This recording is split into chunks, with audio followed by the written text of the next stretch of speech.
আসসালামু আলাইকুম। একটি খবর রয়টার্স প্রকাশ করেছে। প্রেসিডেন্ট ট্রাম্প হঠাৎ কেন যুদ্ধবিরতির ঘোষণা দিলেন, এটির কার্যকরণ খুঁজে পাওয়া যাচ্ছে না। যেটি বলা হচ্ছে যে ট্রাম্প এবার যে কাণ্ডটি করলেন সেটি তার যে নির্বাচনী অঙ্গীকার, রিপাবলিকানদের যে বক্তব্য তার একেবারে বিপরীত। যেখানে ডেমোক্র্যাটরা যুদ্ধবাজ হিসেবে পরিচিত বিশ্বে, যে ডেমোক্র্যাটদের সময় যুদ্ধ হয়, যেমন ইরাকের যুদ্ধ, আরো অন্যান্য যুদ্ধ, এবং সেই সাম্প্রতিক সময় যে ফিলিস্তিন ইসরায়েলের মধ্যে যে যুদ্ধ, সেই যুদ্ধেরও সূচনা কিন্তু জো বাইডেন অর্থাৎ ডেমোক্র্যাটদের আমলে। এবং ইউক্রেন যুদ্ধ, সেটাও জো বাইডেনদের সময়।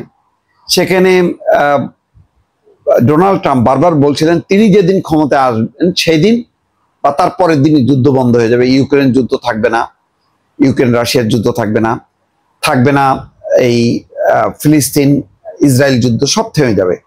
কিন্তু উল্টো দেখা গেল যে যুদ্ধের দামামা বেজে উঠল যখন ট্রাম্প ক্ষমতায়, তখন। এবং ভয়ঙ্করভাবে, আগে ছিল ছায়াযুদ্ধ, সেটি পরে আকাশ যুদ্ধে রূপান্তরিত হলো, এবং সেটা ট্রাম্পের সময়। শুধু তাই না, ডোনাল্ড ট্রাম্প, যেটি নজিরবিহীন ঘটনা, গত শনিবার হঠাৎ করেই আক্রমণ চালালেন তিনি ইরানের একেবারে অভ্যন্তরে। 3টি পারমাণবিক স্থাপনায় ইসরায়েলের সমর্থনে হামলা চালালেন, যেটি তাদের যে নির্বাচনী কমিটমেন্ট, রিপাবলিকানদের যে নীতি, যে মানে তাদের নীতি, যেখানে আমেরিকার উন্নয়ন, আমেরিকার মানুষের উন্নয়ন, অগ্রগতি, বাণিজ্য, সবকিছুর এগেনস্টে চলে গেল তার এই কর্মসূচি।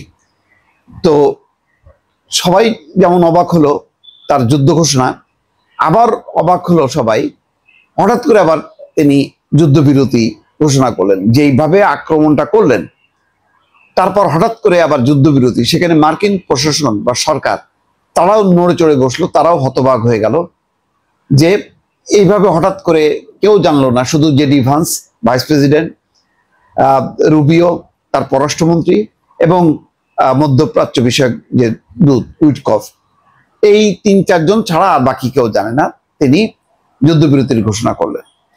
এখন এই যে ঘোষণা করলেন, এটা কি আসলে কি কার্যকর থাকবে? ইসরায়েল তার লক্ষ্য পূরণ করেছে। ইসরায়েল এই যুদ্ধে নামিয়েছে, ডোনাল্ড ট্রাম্পকে নামাতে সমর্থ হয়েছে। তারপরে ইসরায়েলের পক্ষ থেকে যেই 20 জন কমান্ডার, পরমাণু বিজ্ঞানী বেড়ে ফেলা, সবগুলো করলো। এবং ইসরায়েল যেহেতু সবসময় সারা বছর ধরেই তাকে যুদ্ধের মধ্যেই থাকতে হবে, এবং সেই ফিলিস্তিনের সাথে যুদ্ধ করবে, হামাসের সঙ্গে, হুতিদের সঙ্গে, হিজবুল্লাহদের সঙ্গে, সেখানে ইরানের সঙ্গে এই যুদ্ধে সে আবার আমেরিকাকেও নামালো। ফলে ইসরায়েলের কোনো সমস্যা নেই। সমস্যা হলো, সংকটটা দাঁড়াবে যে এই সফল যেই লক্ষ্যে ডোনাল্ড ট্রাম্প মানে হামলা করলো, সে পারমাণবিক কর্মসূচি, বললো যে 3টি স্থাপনা ধ্বংস, পারমাণবিক কর্মসূচি শেষ।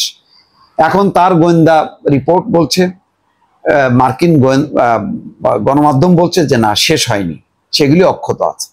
এখন ডোনাল্ড ট্রাম্প কিন্তু কংগ্রেসে ভয়ঙ্কর রকম বিরোধীদের মধ্যে পড়বে।